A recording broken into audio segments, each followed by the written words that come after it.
Okay, Dan. All right. Hello, everybody. Let me bring the Inland Wetlands Commission meeting of Monday, September 14th to order.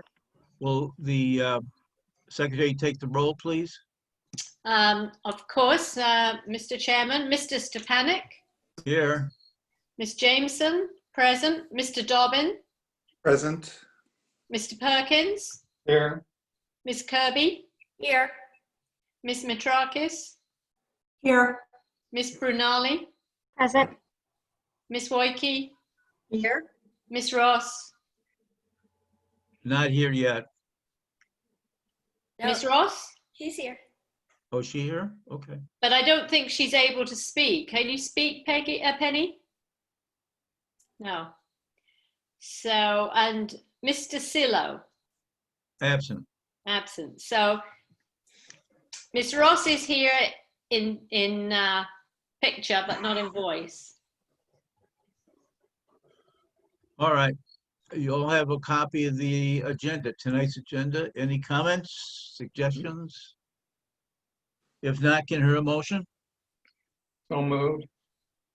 I'll George? second that. All those in favor? Aye. Aye. Approval of the minutes of the regular meeting of July 20, 2020. You all have a copy of that. Any comments? If not, can I hear a motion? I'll move to approve that. Colin made the motion. Who seconded it? Second it. I'll Angela? second it. Oh, I'm sorry. Peggy seconded. All those in favor, raise your hands. Aye. Aye. Aye. The special meeting of August 12th. You'll have a copy of that. Any comments? There were some people that did not attend, so I guess there are 4 people. Any comments from any of the 4? Can I hear a motion? I move approval. I'll second it. All those in favor? For those who weren't there, I think I'm going to abstain since I wasn't at the meeting. Right. I'll- Right. I'll Yep. abstain as well. Me too. Me too. So the motion is approved. The applications to be received, if complete, scheduled for October 19th, 2020. We do not have any. But there will be a meeting on October 19th. That's when we receive the applications for the November meeting. So there will be a Zoom meeting on the 19th of October. Let's open the regular meeting now. Application number 2021-01, 291 South Bald Hill Road. Mark Ambler, Pristine Waters. And Otto Theo will also make a presentation. Before we get going, I just want to send out a few house rules on Zoom. When you're going to be speaking, please identify yourself for the record each and every time that you do speak.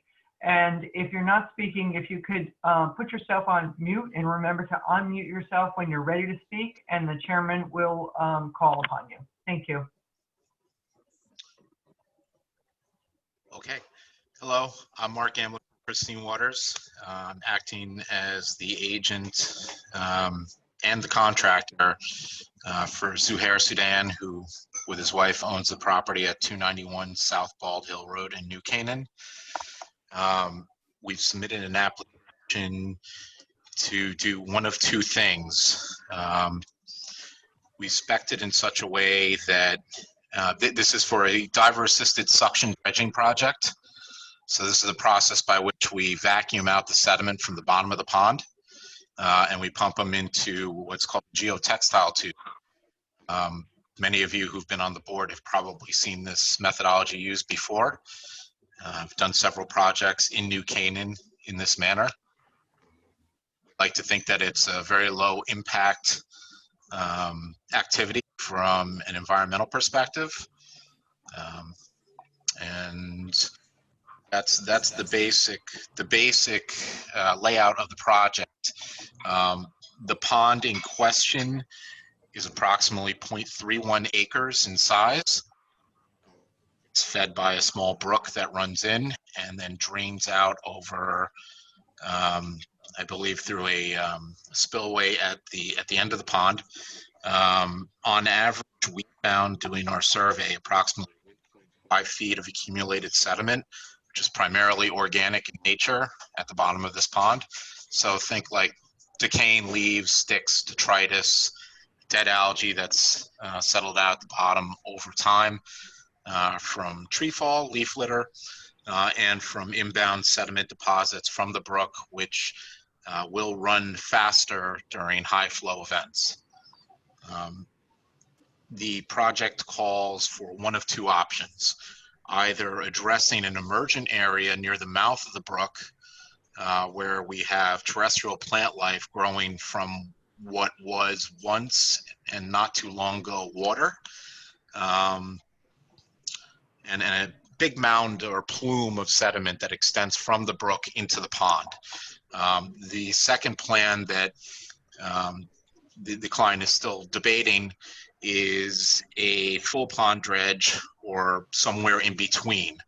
The smaller project calls for 175 cubic yards of in situ sediment or wet sediment as it's found within the body of the pond in terms of volume, or up to 750 cubic yards of wet sediment or in situ sediment throughout the entire pond. In addition to that, we are also looking to see if it's possible to reuse some of the removed sediment on site to help restore a bank that has experienced significant erosion over the time that the client has lived in the property. That's the gist of the project. I've supplied a number of documents. Let me just pull up some of these. Kathy, do you want me to screen share this stuff, or are we okay just talking through it? I think everybody has access through the website. I'm going to let you, I'm going to do a share the screen. Okay. With you. You're going to share it? Yeah, well, I'm going to let you, so you're going to send me a request, I think, to share the screen, and then I'll say yes. Can you Okay. do that? Sure.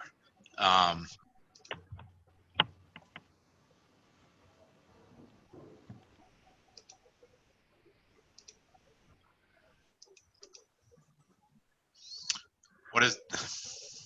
Okay, it looks like you're already set to, looks like it will come up in a minute. You should have your, whatever image you wanted to put up here should go.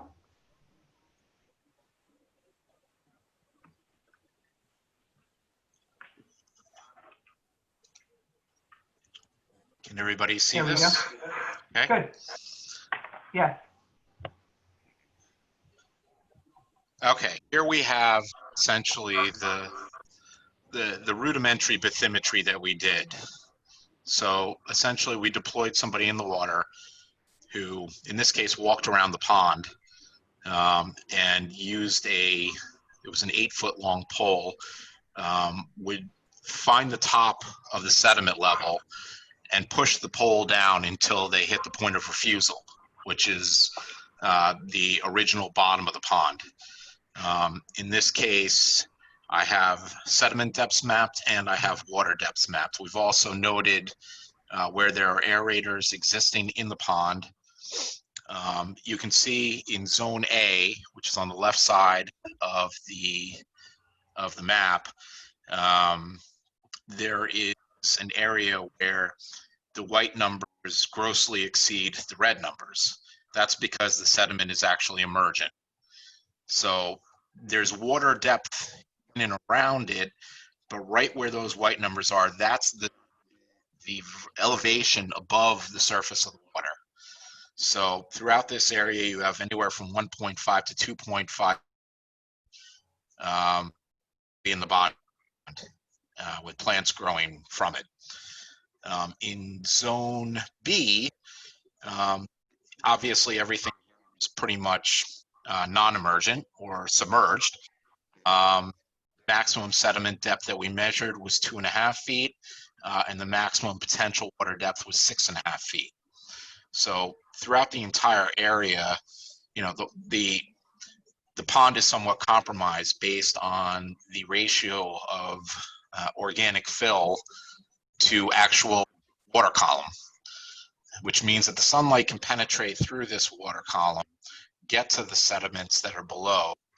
When the pond heats up enough, that results in releasing a tremendous amount of phosphates into the water column, which obviously will turn around and fuel algal growth, excessive plant growth, so on and so forth.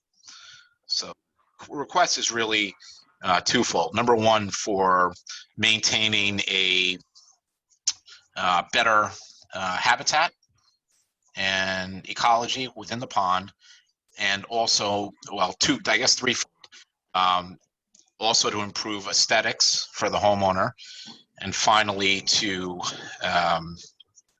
reduce the possibility of harmful algal blooms as a result of the sediment load and the resulting nutrients. So let's see what else. So this is just basically, these aren't really all that important. The geotextile tube, get back to that slide. The geotextile tube, who haven't seen it, is a semi-porous woven polypropylene bag that we pump slurry into. So the combination of water and suspended solids, essentially the materials that we're dredging out of the pond, gets pumped into this tube. The pores in the tube are 9 to 10 microns in size. So water can wick out, but the sediments, with the exception of the superfines, and even for the most part, most of the superfines, are trapped within the tube. So at the end of this entire process, what you can expect to have is relatively dry cake or organic sediment and a lack of water. In the meantime, around the tube, we have hay bales, essentially creating an above ground berm with a plastic liner underneath it, which we funnel the water over plastic hay bales back into the pond, which allows us to keep working and to disrupt the habitat as little as possible. That's the dewatering. This is simply an image of what it kind of looks like in some ponds where a diver is fed topside air. They bring this nozzle down, hard hose behind it, and literally vacuum out the sediment. On this slide, you see a picture of a geotextile tube, a relatively small one, but textile tube, next to our land-based diver-assisted suction dredge, which is trailered in using a light pickup. The entire thing weighs less than 1,200 pounds and is easily navigable to tight areas, has very low ground impact.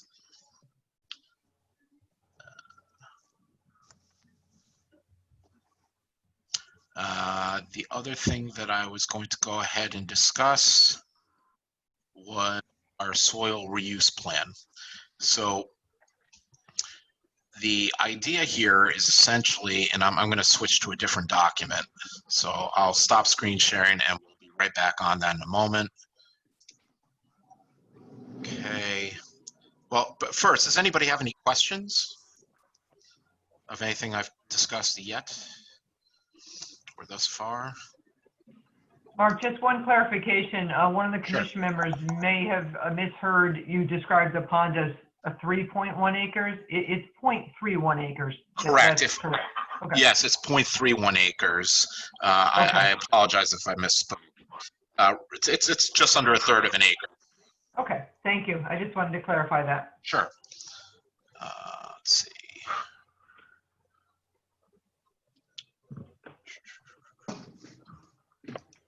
Well, actually, you know what? I ask you- Why, let's go ahead.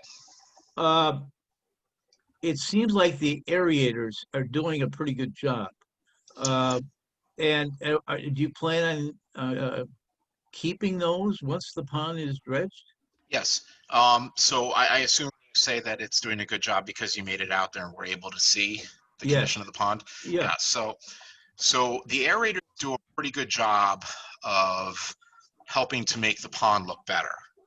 Doesn't necessarily mean the pond is truly functioning correctly or necessarily completely healthy. that's the first comment. The second comment is that the aerators do absolutely nothing for the emergent sediment on the left side of the map that we just looked at. Beyond that, the aerators will only help keep the pond looking good for a certain period of time. At some point, the aerators will stop being effective in mitigating some of the visual indicators of a pond that's made its way most of the way through a eutrophication process, right? So at the moment, it looks good. However, the underlying problem is in fact the soft sediment. Okay. Yeah, and at some point, the aerator will cease functioning altogether unless the pond, unless the sediment issue is mitigated. At some point, the aerators will just cease to function because they will not be able to draw water. The sediment will pile up. That could take some time, to be fair, but as you can see from that map, the sediment has accumulated to the point where there's not a whole lot of water column there. Right. So long term, this needs to be done with another. It's just a function of, if you want to maintain it as a pond, that is. So that would be my So question. are you going to keep them once the pond is dredged? Yes, the aerators will be left in place, and Okay. theoretically that should provide additional dissolved oxygen to the water column, and as a result, the naturally existing bacteria live in the pond, the healthy, good bacteria will have more oxygen to fuel additional processing of detritus on the pond and help to keep it cleaner. Okay. Yeah. Yes. Dan, Beth and Peggy both have questions. Did you want to call on someone? I'm sorry, I didn't. Yeah, Beth, go ahead. Commissioner Bernelli, I had a question regarding what is being sought from the commission. You mentioned that the owners are considering two options, one being to dredge Zone A, the other to be dredge Zone A and Zone B, or some portion thereof. Is it being sought that we approve dredging the entire pond, perhaps with a special condition about, speaking with Kathleen before undertaking Zone B?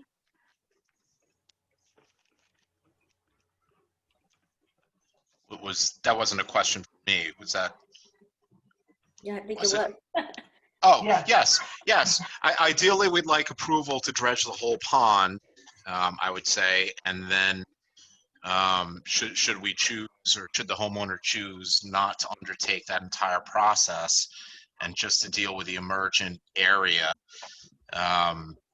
obviously that would still fall within the parameters of the permit. We just wouldn't make use of taking as much material, essentially. Thank you. Peggy, did you have a question? That was my question as well. Okay. Any other questions? Hello? Mark, you can continue. Oh, or- Angela has a Angela. question. Sorry, Angela, waiting for I'm you to sorry. call on me. I'm sorry. So I just have a couple of orientation questions. If you put the pond area and sediment map back up, please. Sure. And then maybe you can use your cursor to just show us where the, confirm where the brook is that brings the water in, and then where the spillway occurs. Thank you. You got it. 1 second.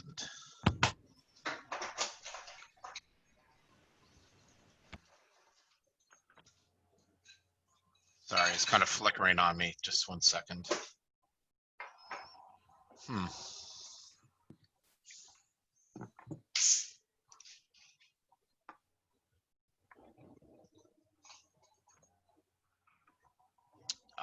I'm sorry, it's not coming up again. Sometimes it just takes a minute. Okay. Okay. Looks like, can everybody see the screen? Yes. Yes. Okay, 1 second. That's not working.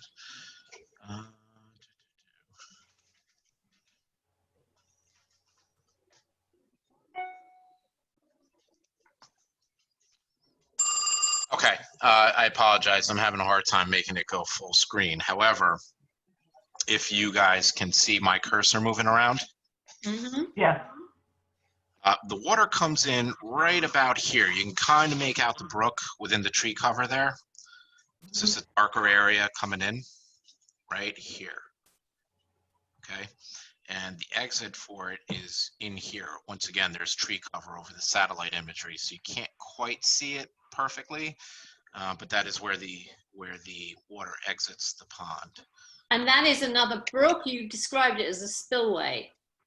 Well, it's kind of, if I recall correctly, it's kind of an older spillway that mixes into a brook that then feeds another downstream pond.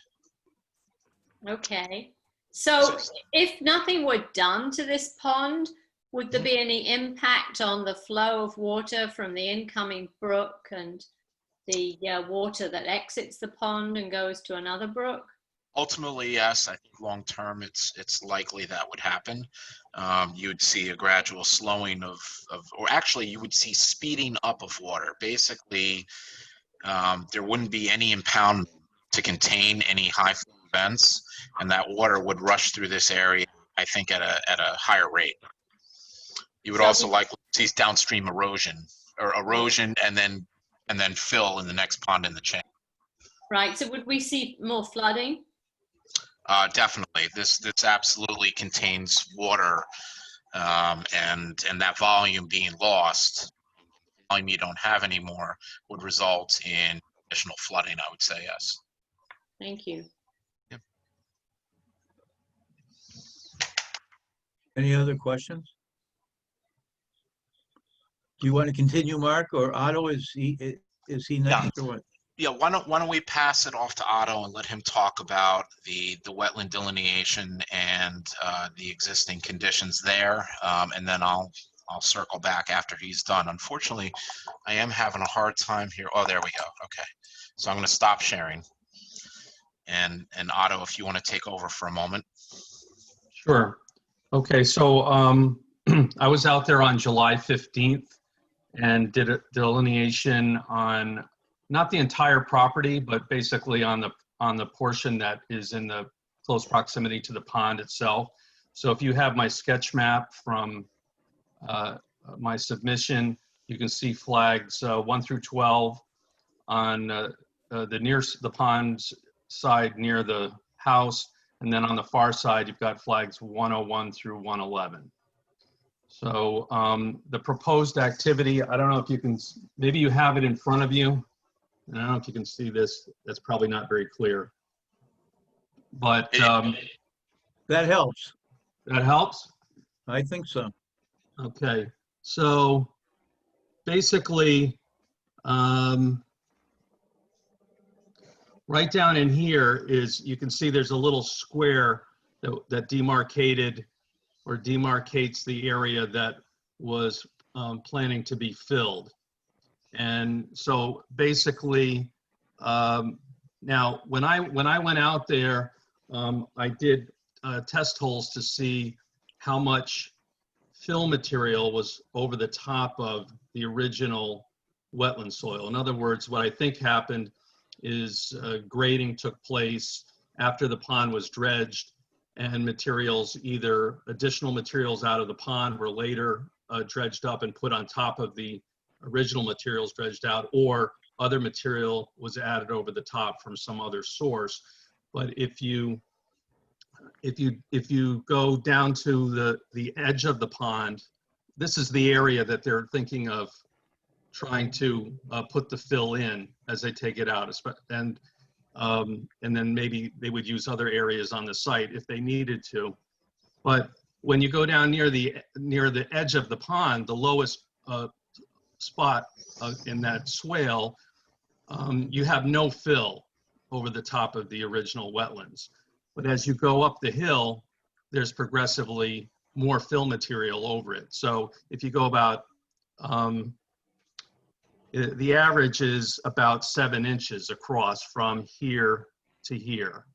But it's more up here because you're blending in with the grade that's up here. So up here you actually have in one area, I think 16 inches, and then in here like 9 inches halfway down. So what I was going to suggest, and this is just schematic, not really, it's not all to scale. But if you imagine this is the top end nearer the house where the wetland at the, you know, like say that where wetland flag 2 would be, or 3. And then there would, I'm suggesting that you'd want to have a slope down to the pond, and then, you know, something that would be stable on this side. So this is just schematic. It's not meant to be saying, well, this is the, you know, this is the slope, you know, 1 to 3 or 1 to 4, whatever.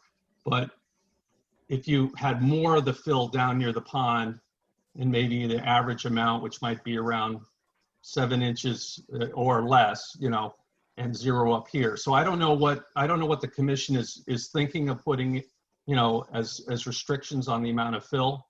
But if you did something like that, there would be quite a bit less than 20 inches of fill, which usually would be the cutoff point at which you would say, well, this really isn't a wetland anymore because you put too much fill over the top of it. So I've heard different numbers being bandied about, like 6 inches or, you know, 3 inches or whatever. So this is up to the commission to decide. But I would think that you should have more down at the bottom where there's more erosion and more, you know, cratering down near the bottom of the edge of the pond, and less, and so that it ties in up higher up. Does that make sense to everyone? Angela? So could you, as a soil scientist, speak to the impact of putting fill on wetlands? Is that going to enhance the wetlands? Is it going to be detrimental to the wetlands, or is it going to be neutral? Well, that's a good question. I mean, it would still be wetlands as far as if you don't put too much fill on the top of it, as I already said, it'll still qualify as wetlands. The area is already, and is proposed to be a lawn area. So it's not as if, I mean, if it were going to be an area that was, say, tried to turn it into a natural wetland, that would be another matter. I wouldn't recommend putting fill over there. But that's not really what we're proposing. The proposal that I understand is that this area where the wetland line bows out away from the pond would be, you know, some fill would be brought in. That's where the dredge spoil would be, and it would remain lawn. So from that standpoint, I don't think it has any real significant negative impact to the wetland. It will still be functioning more or less the way it is now. And then hopefully you could put something at the bottom, you know, whether it's the slope or whether there's some other thing that you can stabilize the bottom so you're near the edge of the pond so that it doesn't erode into the pond again. So you're not characterizing this as a high functioning wetland. Could you perhaps be a bit more specific about what the function of this wetland is and how that would be impacted by putting significant amount of fill on top of it? Well, yeah, it's a good question. I think that basically you'd get some renovation of the water quality as it goes through the sediments. I think you would try not to have it compacted, you know, try to compact it as little as possible to reduce, you know, runoff that would happen, because that's basically, you know, there are compacted areas around on the property. And so I think it tends to cause runoff, and then eventually that can lead to erosion. I mean, as far as other functions, you know, a lot of them that are like normal to wetlands probably is, you know, doesn't come into play as much as a wetland that's in its natural condition. So you could have, I mean, because you can have things like, you know, a wildlife benefit to wildlife. That's limited in a lawn area. You know, you could have an aesthetic quality is another function of wetlands, a function and value of wetlands, and that's rather limited in its present condition and what will be afterward. So most of the features that you'll have will be more or less the same as what they are now.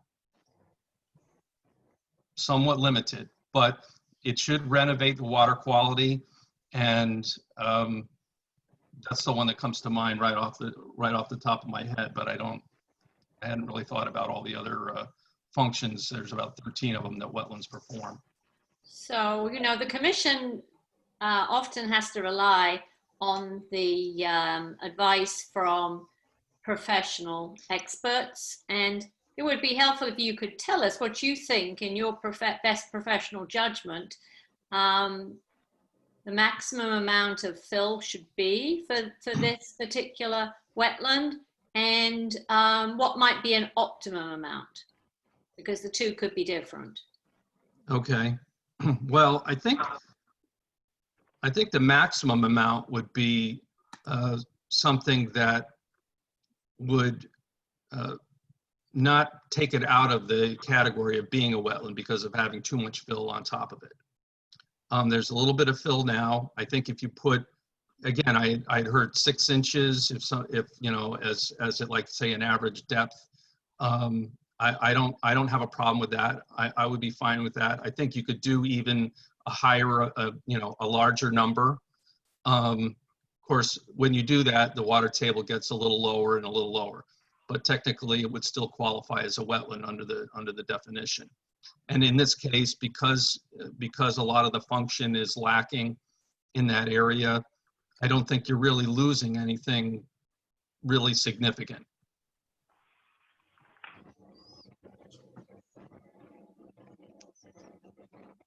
Yeah, this is Dan. Have you considered an alternative? I guess the alternative is hauling the dredge off the property, right? Well, that's an oh, I'm sorry. Was that a question for me or for Go ahead, Well, Otto. whomever. Mark, I saw Mark was here, so either one. So the alternative would, in fact, there's actually 2 alternatives. Theoretically, you could use this spoil as fill in upland areas on the property as well. Not the entire property is not wetland, right? So theoretically, it could be used in anything from planting beds, tilled into existing lawn in the front of the house, places that aren't wetland. You could use it as clean fill in a place like that. Alternatively, it could be carted away. Obviously, that's not the preference for a number of reasons, but it is also an option. Any other questions? Peggy, I have a question, Dan. Peggy? Peggy Kirby. This is to Otto. Otto, you mentioned that the bank, if the fill went there, that it would require stabilization at the base. Do you have an opinion as to what would be the best material to use to stabilize that? Well, not necessarily. I mean, I suppose you could use stones and backfill behind it, or if you had a slope where that was gradual enough, and I don't have an exact slope that I'm recommending, but if you know, maybe Mark does, but if it was such that it could hold its you know, hold that slope without deteriorating over time, then either one. I mean, another thing is sometimes they put vegetation on the edge to try to stabilize it also. Yeah, other options would include stabilization mats, seeding, covering with, like I said, either stabilization mats or hay, allowing seed to establish itself, for vegetative rooting to take place to hold back those soils. Additionally, I think that we would probably want to go ahead and install silt fence and make sure it's towed in well, just to prevent any erosion taking place on the existing slope until the new slope can be created. Quite frankly, I'm not an expert in that particular area. However, I would think something along the lines of a light gradual slope would be used to ensure that we don't have some sort of steep drop off, and to reduce the likelihood of rain events causing materials to be swept into the pond.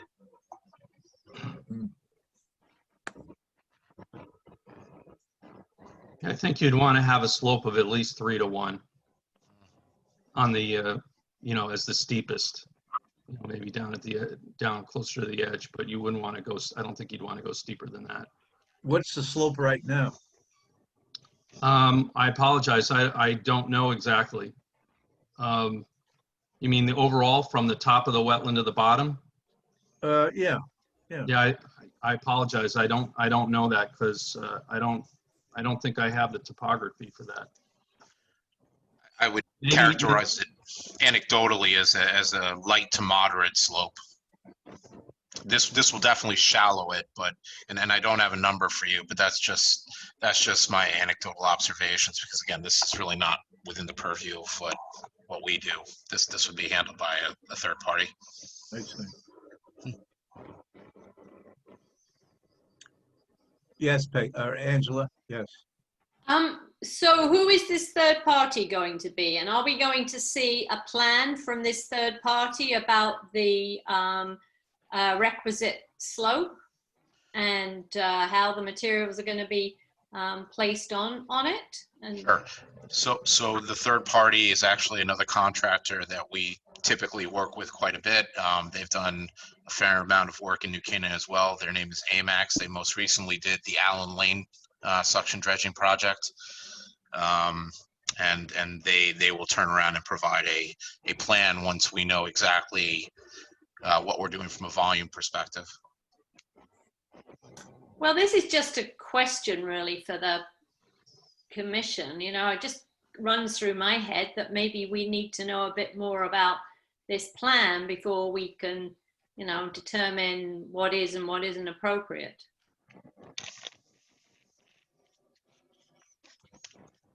Any comments on that? To me, that sounds feasible and important. Dan, can I ask a question? This is Yes. Colin, sorry. Yes. Colin Dobbin. Yeah, I found this a very confusing application, especially what we got today, the spoils reuse analysis plan. It wasn't clear to me whether you were asking for an alternative approval for zone A only or zone A and B with the two different alternatives. Can I ask that question first as a starting question? Well, what are you asking us to approve? Is it which of those plans, or are you asking us to approve both plans? So I think that we're essentially asking for the approval if the client decides to proceed with it for a full pond dredge, and anything short of that it will trim up. It will be within the confines of the full pond dredge permit. Beyond that, the soil analysis reuse plan was really just articulating the area of coverage and the depth of sediments dewatered and consolidated. I understand that. But I mean, in the plan, you indicate that the best practices, and I'm not sure whose best practices are, but is to not put more than 6 inches of fill on top of wetland soil. And yet you're asking us to approve 9.3 inches of fill on top of it in the larger plan.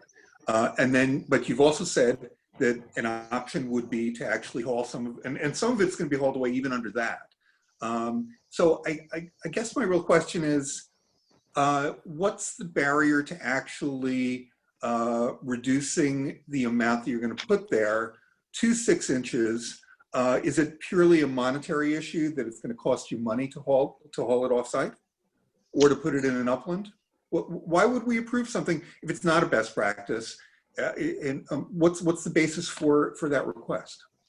So I think the term best practices was a number that was conveyed to me as something that shouldn't exceed that amount of fill on top of the existing wetland material. That said, there's no real reason that we would like to do this other than to restore the pre-existing bank on the pond, to bring it back to what it was before excessive erosion took place in that corner, and sinking, scouring, a number of different things that have contributed to that over time. So the idea is to what it was to necessarily fill a wetland per se. That's obviously not what we're trying to do. But beyond that, the 6-inch arbitrary number, as communicated to me, was not necessarily arbitrary. That was a recommended depth of wetland, spoils that could be used in that function. Did that Can I answer ask the question, or did I just do a circle? No, who apologize. recommended it? Where did you get the information? Actually, I thought it came from the client by way of discussion with Kathleen. I don't know if you recall that, or that was just something that was communicated to me. Zuhair, do you want to address that, or Kathleen? I think it was Kathleen who mentioned to me that, I don't forget the recommended word or whatever it was, the 6 inches thing is what stuck in my mind. And that includes both the stuff that's, excuse my language, I don't know the exact terms for it, the stuff that's taken out of the pond, and then a couple of inches of topsoil that we probably will put on top of it. So we're talking about spreading no more than 4 inches of the stuff from the pond in that area that the Otto pointed to, and then a couple of inches of topsoil so we could have grass or some other plantations to beautify the area. Colm, you mentioned something 9.3 inches. I don't know where you get that number from. From your report. Putting is 6 inches in total, including topsoil. I'm reading from the report. It says, if we dredge zones A and B, the whole pond, and spread all of the spoils in the hash marked area, the ground will rise by an average of 9.3 inches. Yeah. 7.3 inches of sediment plus 2 inches of topsoil. Yeah. It goes on to say, as best practices dictate that 6 inches of fill would be preferable, thus approximately 135 cubic yards, paren 54% of dredge spoils, close paren, will be placed in an area designated along with 2 inches of capping topsoil. So that's where I'm getting it from. So thank you for pointing that out. Essentially, we're saying if we're to put it all in there, from the 750 cubic yards proposal for the whole pond, it would be 9.3 inches, but we're not going to do that. In fact, if you look at the spreadsheet, I don't know if you're going to get to that, Mark, this one in here. Yeah. Okay. That would explain that we're not going to go above 6. We don't want to go above the number that I heard from Kathleen, which also the 6, which includes topsoil that would be brought in.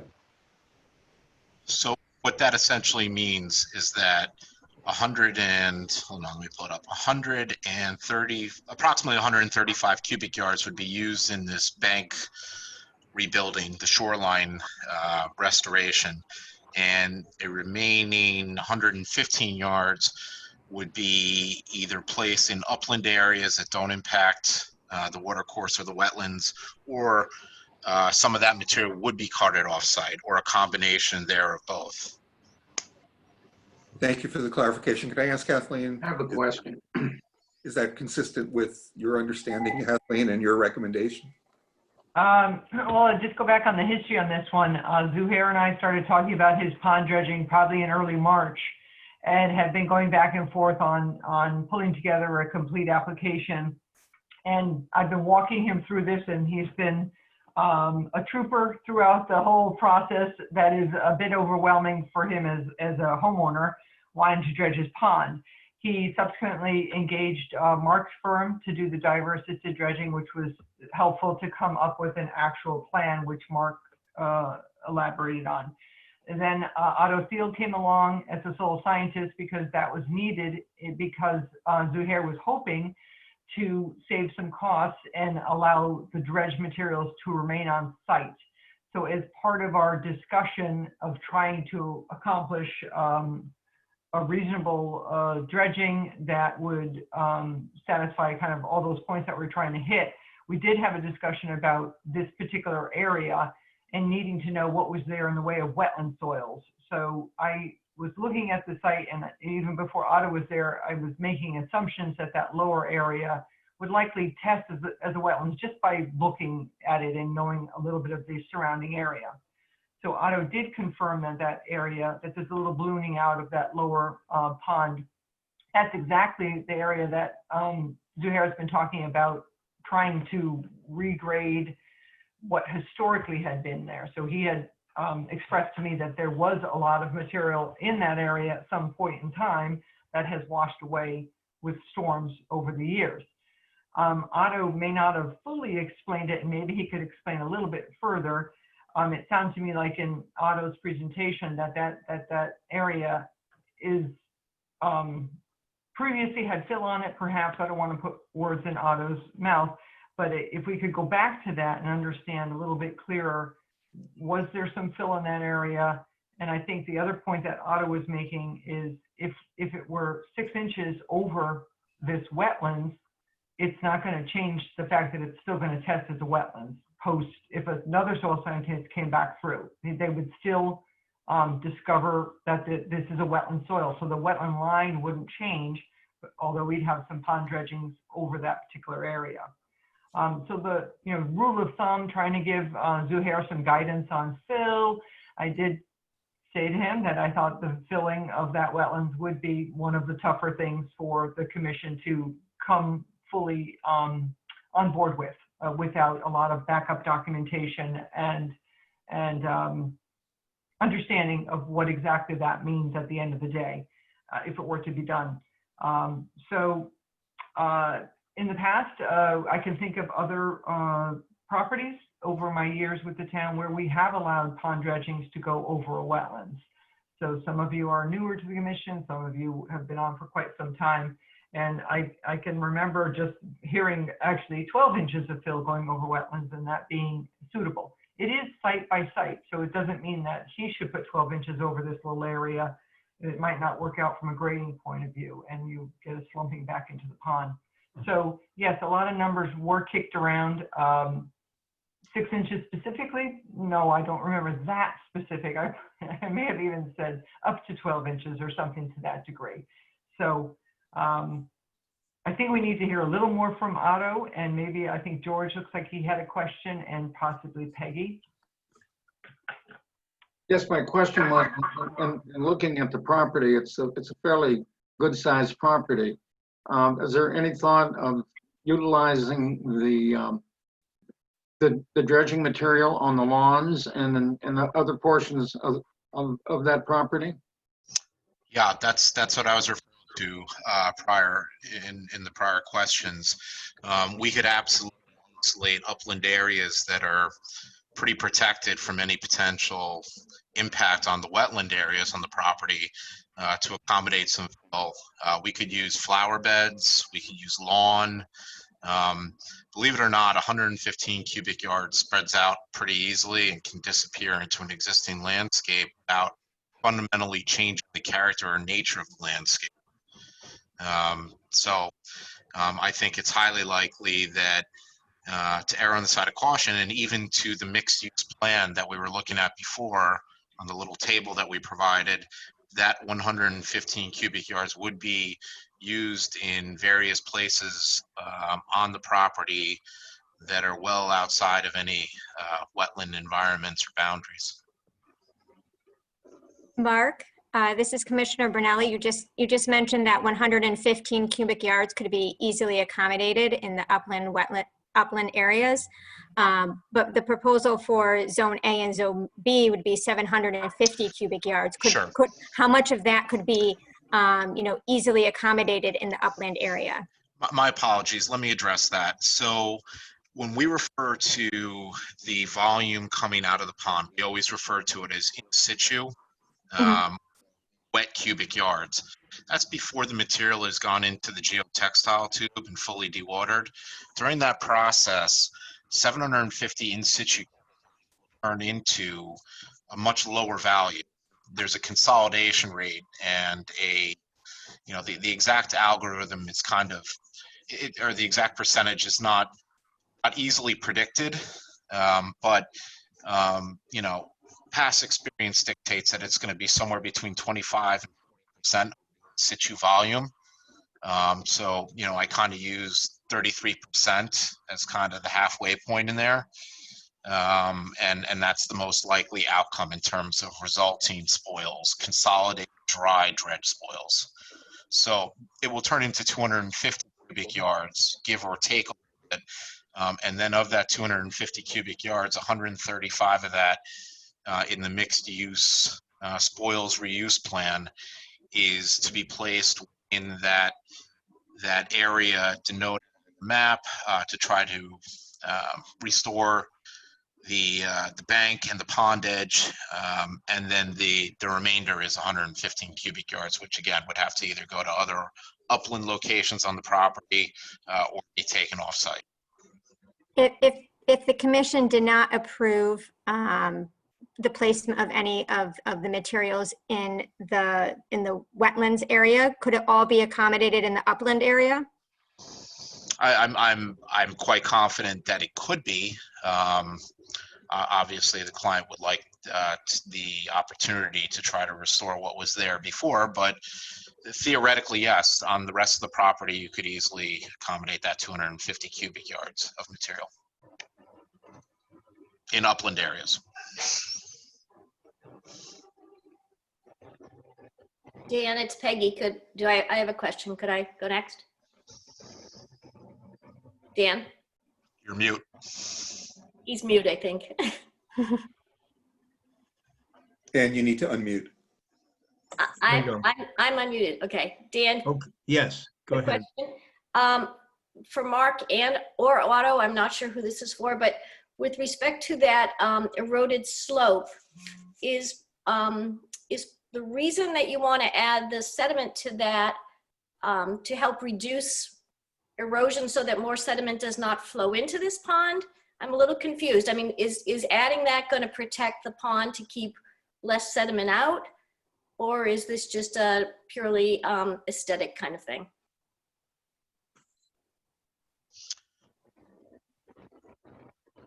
Zuhair, do you want to address that? Yeah. You know, the area that we're talking about putting the material in, I'm interested in two things. Taking things out of the pond, that's very important because I want to cut down on, you know, the fact that the pond is, you know, disappearing on that north end. But the other one, to build up an area that has been going down over the years. And in certain times of the years, you know, when there's blocked exit, when you get snow freezes and, you know, the water is not flowing and it starts melting, you wind up walking in muddy areas right in that area that I want to build up. And it didn't used to be that way. Over the years, it has gone down. We used to have a huge elm tree in there that died, and the roots of the elm tree kind of it sunk in that area where the tree used to be and where the roots used to be. So I have two objectives in here, and they're critical. This project to me is not worth it unless, on one end, I could remove at least zone A, and B, be able to fill it, not zone B, I mean, and second, to fill the area that has been going down. The two go together. They're not separate. And that to some degree answers your question, Beth Brunelli, that you asked, you know, a couple of minutes ago.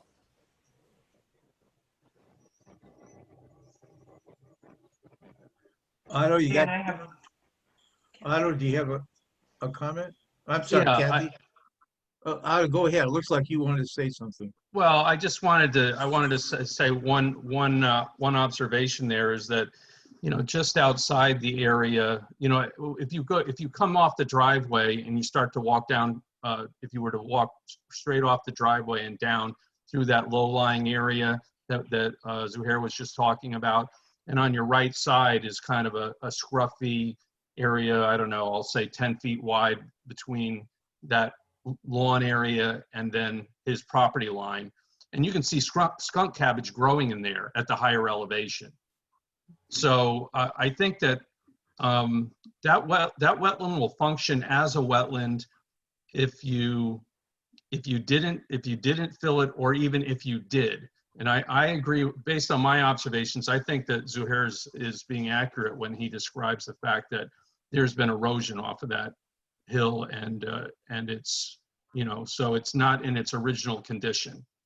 And so I don't think there would be any like negative impact to the value of the wetland by putting that material in there, especially if it's only going to be an average of 6 inches. I think that that's relatively insignificant. I think it'll have an insignificant impact on that wetlands function. But I do think it is important, that the grading plan be done in such a way that you're not going to have an erosion problem, and you can't take away that, if you're going to have silt fence up at the bottom, you got to be confident that, that that slope is going to be able to be maintained.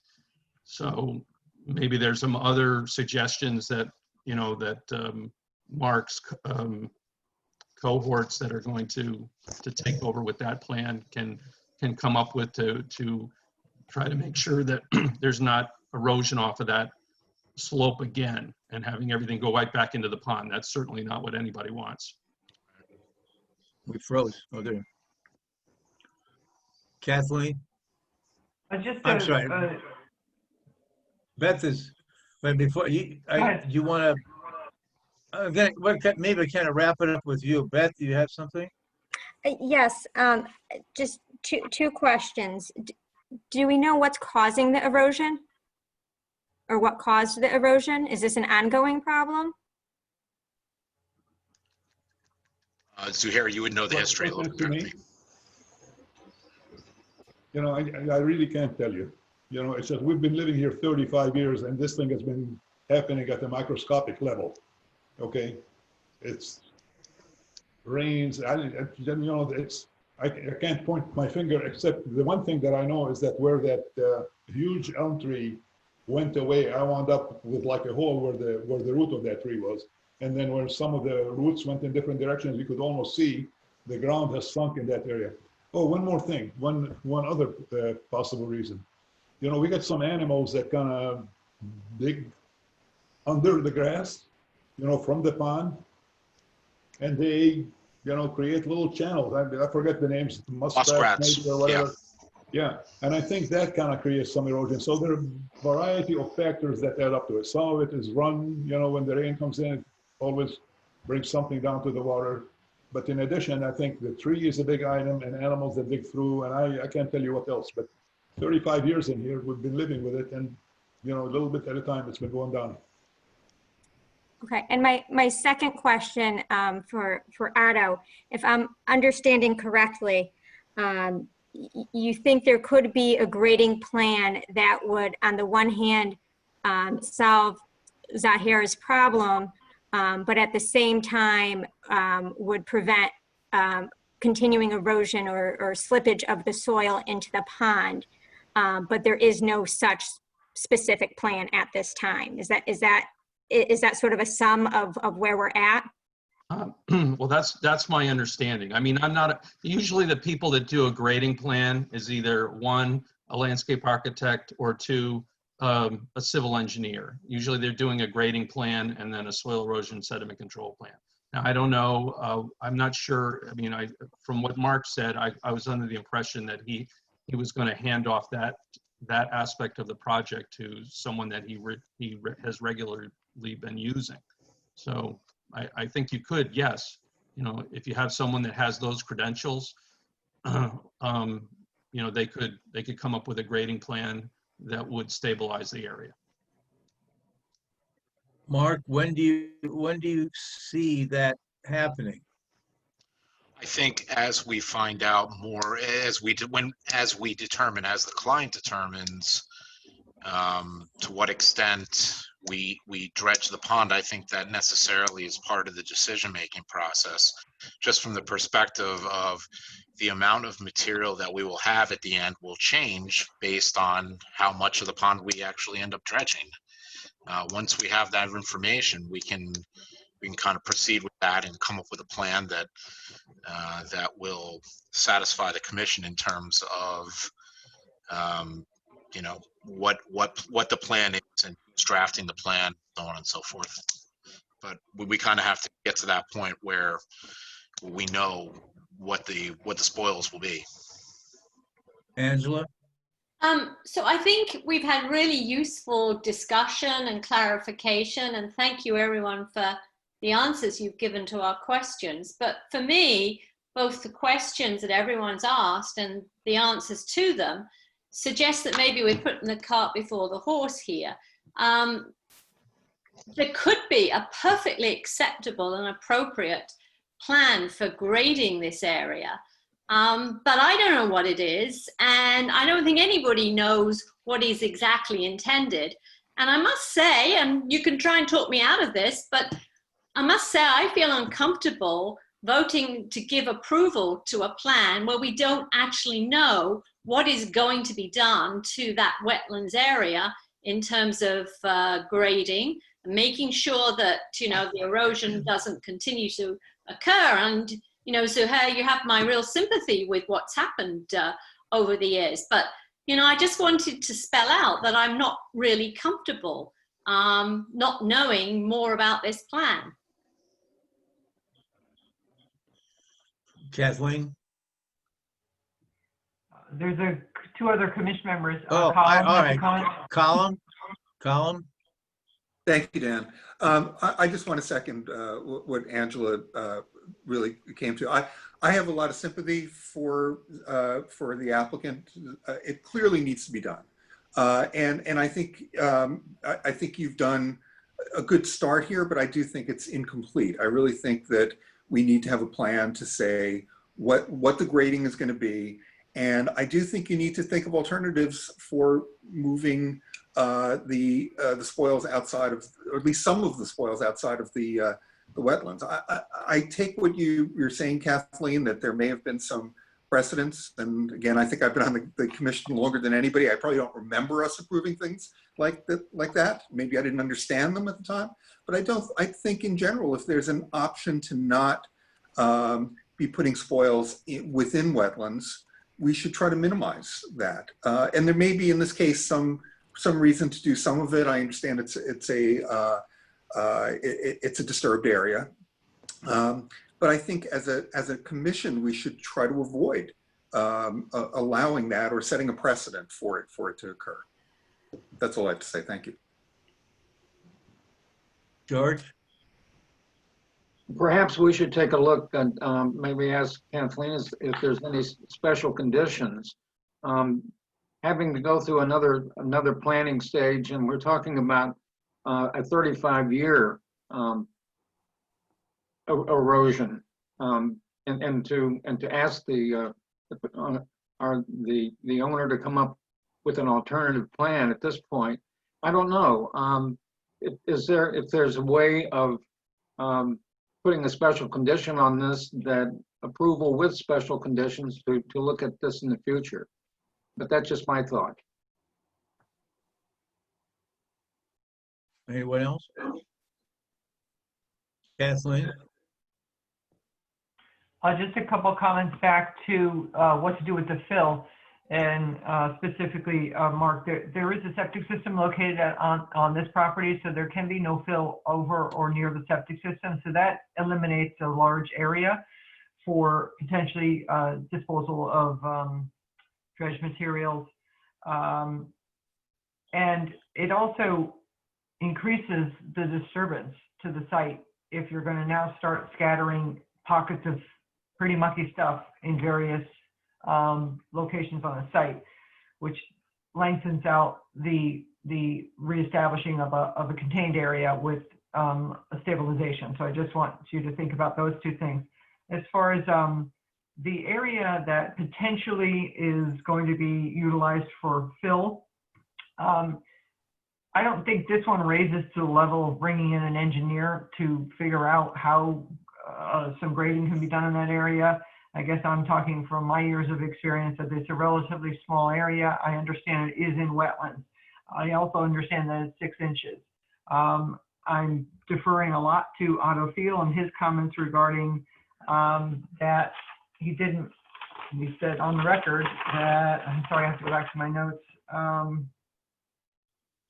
Even if the fill is with a minor amount, 6 inches, it will not have a significant impact. So again, something else to take into consideration. I know that we are in the don't fill wetlands, but there are circumstances and instances when you're doing a pond dredging project that it does make sense to allow for some minor grading and some fill and some reestablishment, restabilization of this particular area. So I'm not objecting. I'm not looking at it that it's going to be problematic. I'm leaning heavily on Otto Thiel and his years of experience regarding that area. The part that is lacking with this application is how exactly would that be done? And I think that does make the majority of the commission members a tad uncomfortable to understanding that. So I think that is a missing piece. And if the application was tabled to next month with that plan coming in, I'm happy to work with the applicant over the month to get that information. And Mark, I know, has worked with, I think it's Amex is the contractor. Is it Amex? What? AMAX, AMAXX, Jason Maxwell, yeah. So Jason recently, these guys teamed up on a very difficult project on Allen Lane, much more involved with extremely one-on-one slopes right down to the pond, and the grading and stabilization that was successfully done there, that was done beautifully and worked out very well. This is a much smaller area. It's not a steeply sloped piece of land. I think, Zuhair, when you explained that a large tree came down in that area, I could imagine the stump and root ball coming up and a lot of those soils being washed away. This is an area that during seasonally flooding events, frozen ground conditions, spring snow melt, you're going to get a flash flood and it's going to swirl and pull away the soil at that location because there's a double driveway just to the south of this area. That's where it's going to back up in and start scouring that embankment. So, but I think you know, I hear what Angela's saying, Column, and I've forgotten who else, perhaps Beth, trying to really understand what is it going to look like at the end of the day. So I think that's the part that's missing.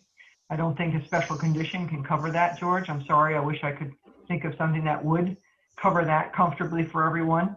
But I think if we held this over to the October meeting, and I'll work with the applicant and their consultants to get in the plan, or as we've talked over the last several months, you know, maybe Zuhair he's been rethinking and thinking about this for several months now. So I know he's. Actually, we talked about it years ago, Kathleen, if you remember. I know. I didn't mention that part. Yeah, I've been thinking about this since, I don't know, 2010. Yeah, we've had many conversations. Yeah. So, Zuhair, when would you plan to start the dredging? Or is that crossed your mind? I don't have a date in mind. You know, I understand you're going to give me some leeway if we get the approval, you know, as to when to start it. I don't have a time in mind. So you're talking probably next year, is that correct? Okay. Probably. Okay. Yeah. Any other comments? Kathleen, do we need to have a motion to carry it over to next month? well, I think perhaps you should poll all of the commission members to see if folks are feeling they're ready to vote, then vote. But I'm sensing that they're not ready to vote, and carrying it over is the option. And Okay. getting in and following the guidance that Colin laid out regarding seeking some alternatives regarding the fill, coming up with a grading plan, or again, we're back at figuring out where is this dredged material going to go. So I think that's the big thing that's still up in the air. Is there anyone that would not like to carry it over till next month? Raise your hand. So we will carry it over to next month. And we'll have not special conditions, but we'll have a plan for what's going to happen. You're going to talk to AMAX, I guess, Mark, and get a plan. Yeah. Absolutely. Can I pose a question? Yep. You know, it sounds like the questions revolve around if we did the bigger job, the whole pond, and wound up with 250 cubic yards of dry material to spread. That's what the issue is. I don't hear any questions or any issues relating if we did only zone A, which will result in very small amount, relatively speaking, of material. And definitely it will be well below the 6 inches, as you see in the spreadsheet and the material that, you know, was sent to you. Okay, I trust Kathleen, you shared this with others, although I don't see it online. The Yes. material was sent to you later on Monday. Yes. Okay. All commissioners have it and it was posted online as well. Oh, it is posted online? Okay, I have not, I looked online, I didn't see it. I'll look again. So is the commission in a position to say, we approve if you do zone A? But if you want us to completely agree to zone B, you gotta come back with how exactly will the sports be used and what will it look like at the end of the day? And I'm asking. Well, the application is for the whole pond, okay? That's according to what Mark said. And then you'd like to break it off into zone A. It seems to me that they work together, and I think we need to approve a complete pond, the planning for that. If there's some of that dredge that goes up in the you know, in other places besides the wetlands, then we need to know that. What's your planning for that?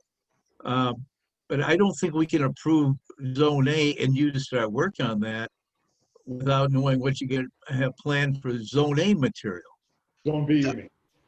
Or is, Without knowing what will you have planned for zone B? I think what Zuhair is suggesting is that, you know, withdrawing the application for the entire pond and only focusing in on zone A and seeing if that would be something you'd be willing to grant approval to now without the additional soil stabilization plan, just based on the amount of volume that we would be depositing into that area would be vastly reduced. I think that was what he was essentially trying to say. I don't think we will approve anything unless we know what you're going to do in over the wetlands, quite frankly. Right. Does everybody agree with that? Yeah. Angela, go ahead. Oh, yes. I mean, I raised my hand because I wanted to make very much the point that Dan has just made. In my mind, you know, the application is deficient because it doesn't provide us with a specific plan for what you're going to, or what you want to deposit on the wetlands and how you're going to do it. And, you know, the grading structure that is going to take place there, that is missing, whether we're talking about the whole pond or just zone A.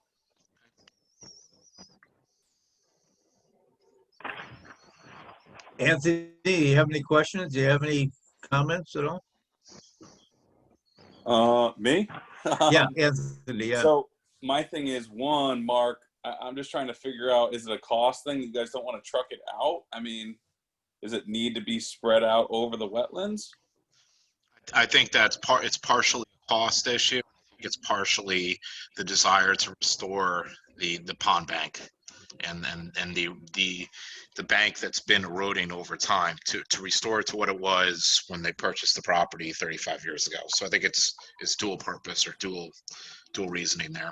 So would my next question be, if you did take the pond dredging out of the pond and then just put it back on the bank, would it be more efficient just to use some cleaner stuff, trucking out the old stuff and bringing in new, you know, newer, cleaner, drier stuff?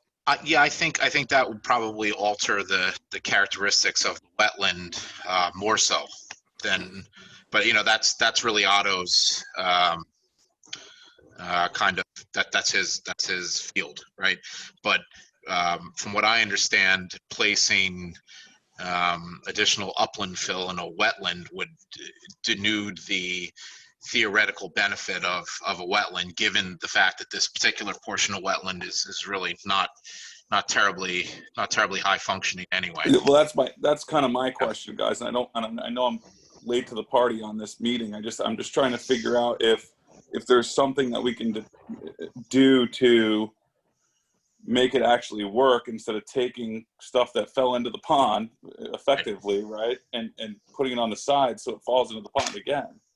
I don't know. Again, it could be a cost thing or whatever. I don't know. I'm just trying to figure out something that and Otto obviously would know better than I would,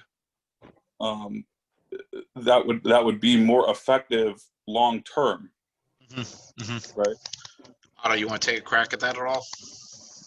Well, I mean, I think you have to come up with some suggestions on how you're going to stabilize it. And like I said, it's not something that I normally get involved with. You know, I mean, one is to do planting, you know, to do some vegetative solution. Like the tree that was there, I'm sure that tree was helping to stabilize that slope. If Zuhair wanted to plant another tree there where they lost the other one, I mean, that would be one way you could help to stabilize the area. But there's, there are other ways to do it.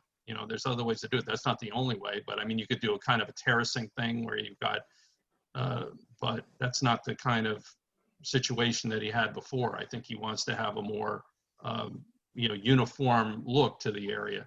So I think if you can find a way, and that's why I was suggesting having someone who does that all the time. And I was under the impression that your people at AMAX did, from what I heard tonight, a much more complicated project, a bigger project, a much more complicated project with more potential impact than this one has. And they came up with a plan and it worked out very well, according to what Kathleen said. So I would seem to think they could come up with a plan, that would be much more effective than anything I would suggest. I think it's a pretty simple, and if I can interject one more time, I think Angela and Colin are right. Just something, I mean, that it's right there, right? It's right at the goal line. We just need to get that little extra plan, I guess, that just needs to be figured out. You know what I mean? I think just a clarification for the board would be beneficial. Thank you. All right. Thank you all. Kathleen? I'm sorry. Are a very caring group here based on the question and discussions, and I appreciate it. All right. Kathleen? I would just suggest, since it appears this is going to be held over, the next meeting is October 19th. If any commission member has not visited the site, I would encourage you to go and visit the site so you can lay eyes on the particular area that potentially will still be recommended to have some fill put in it or on the property. So the sooner we get in that plan, the better. So I'd like to give you guys a target date for something. I'm going to say, let's see, I've got to get my calendar here. The meeting would be on the October 19th. So if I could get a plan by on or before October 5th, then I could distribute that to the commission members, and those that needed to do so could visit the site and have the plan with them when they're looking at the proposal. October 5th? October 5th, that's 2 weeks away, 3 weeks, 3 weeks away. Mark, is that doable? I believe so.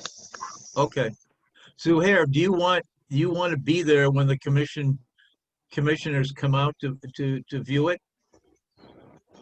Most of you have to let me know. Others have showed up without it. God bless you. You could come without.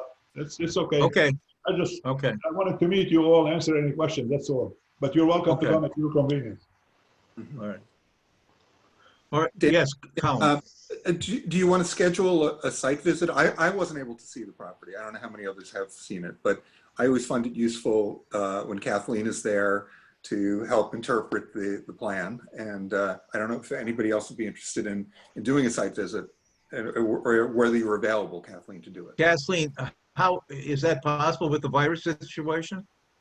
No, unfortunately, at this point in time, we are not doing. That's why we've been doing individual site visits. So at this point in time, Colin, I'm sorry, I'm not able to do that. I'm happy to go out individually with any of you if you want to try to schedule that. Give me a ring up and we'll set a date. For two of us, we have to meet there, wear masks, and so on. Thank you, Kathleen. Okay. All right, we will hold it over until October 19th. Okay.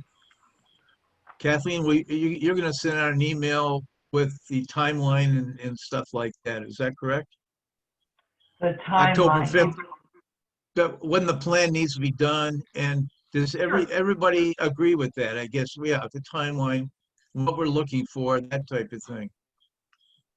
As far as the plan, yeah.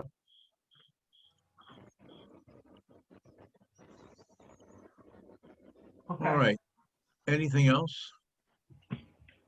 All right, well, thank you very much. We have a couple of other things we want to discuss. Thank you, Mark. Thank you, Otto. Thank you, everybody, for the feedback. Thank you. Thank you, guys. Thank you. Appreciate it. All right. Moving right along, the agent report. Permit number 2020-2105. And that has to do with the town of New Canaan in a new, in a farm road, in 677 South Avenue. It's a road in between the Waveney Park and also the school, the high school. So Kathleen, you just might want to talk to the commission members about what you did and the impact of that whole new road. Sure. So the town of New Canaan decided to, at long last, pull the trigger on something that had been on the books for quite some time. It's an access road that runs from the western side of the school campus and connects into Waveney. It had historically been a dirt road and a dirt parking lot that was continually eroding, frankly, down and carrying a lot of junk into the wetlands down gradient. So full plans were designed, and there's no activity in a wetlands. There's not even that much activity actually close to the wetlands. So the roadway and the paving part for the access road and the catch basins were installed. Phase 2 of that project is between the water towers and this new road. They're going to be adding, actually finalizing actually a parking lot in that area. It's been a dirt parking lot for a number of years. High school students use it. All of the teams use it when they're practicing up in that area. So it is, phase 2 probably will start. Phase 1, they wanted to get in before start of school to help with traffic flow and more kids probably driving rather than taking buses due to the virus. So everything's gone in. It looks great. We have some touch up to do in the catch basin areas. This is typical post a couple storm events. Things settle down a little bit. So the contractor will be going back out to stabilize a few areas that have shown up as problems, which we didn't, we're not surprised. I mean, with the big downpours that we've had a couple areas, but nothing into the wetlands. So all the soil erosion controls are holding and everything looks very good. Maria Coplet from the DPW is overseeing this project for the town out of Public Works. And we've had regular site visits and meetings to go over everything. And they're kind of done at this point. Everything looks very good. Any questions? Angela? Unmute yourself, Angela.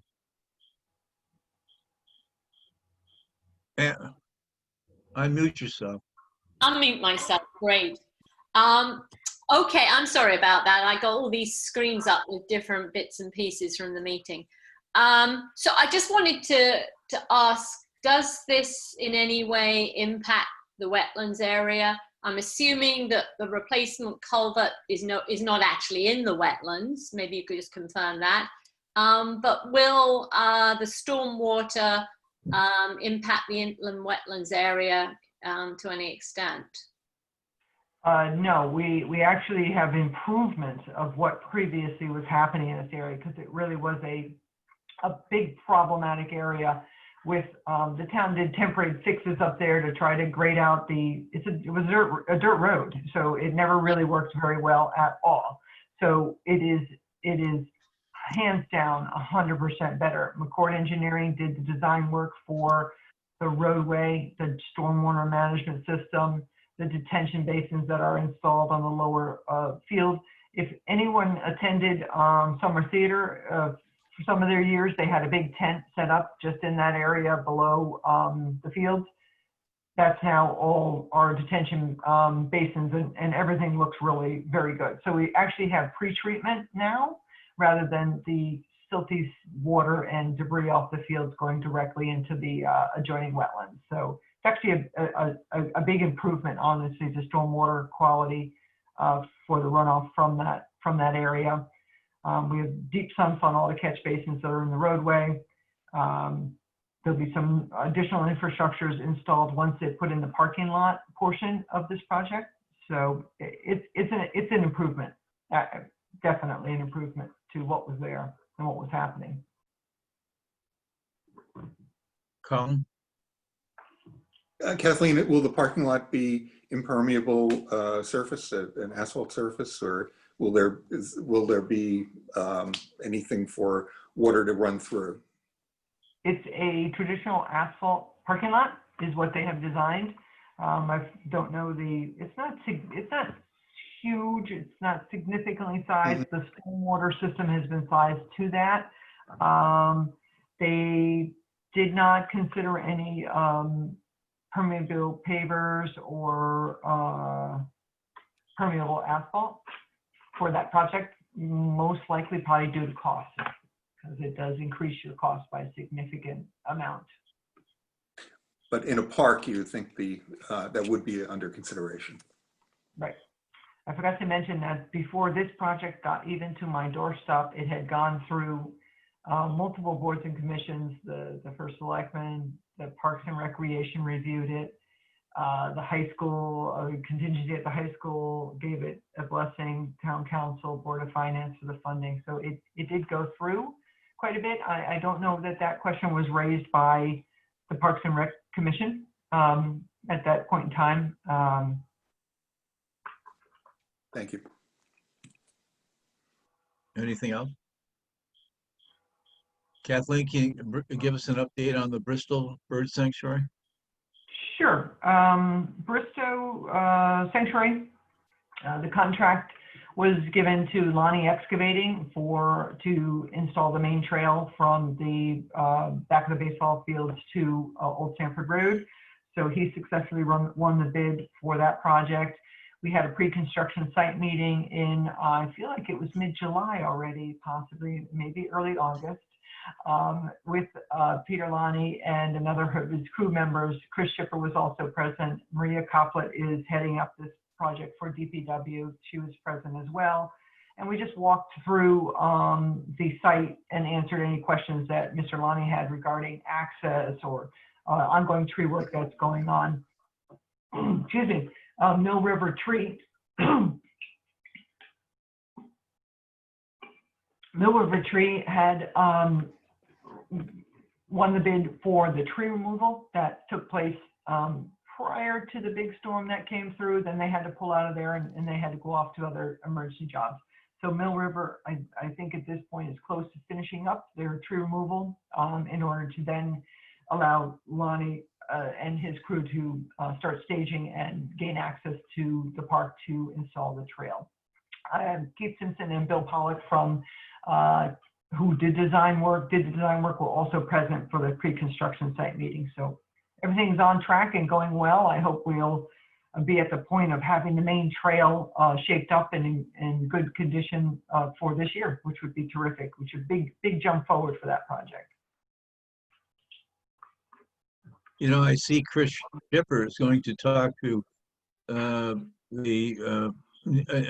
the Nature Center, but the Community Center this coming on the 23rd about this Bristol Sanctuary. Give them an update too. So it sounds good. Sounds very good. Yeah. All right. Before we adjourn, anything else? Comments? I have one thing. And this is important. Please, everyone, if you cannot participate in one of our monthly meetings, please let Kathleen know. An email, text, or whatever. Give her a call, because the last two meetings, we only had 4. We just had the bare minimum for a quorum. So we don't ask you to to call her to say, yes, I'm coming, but if you're not coming, please let us know, because it really will help. And if there's nothing else, can I hear a motion to adjourn? Actually, nobody wants to adjourn. All right, Kristen, Yeah. I move to adjourn. all right. Colin seconds it. Okay. All those in favor? Aye. Bye. Right. All right. We'll Thank see you you. on October 19th, okay? Bye. Thank Bye. you. Bye. Bye.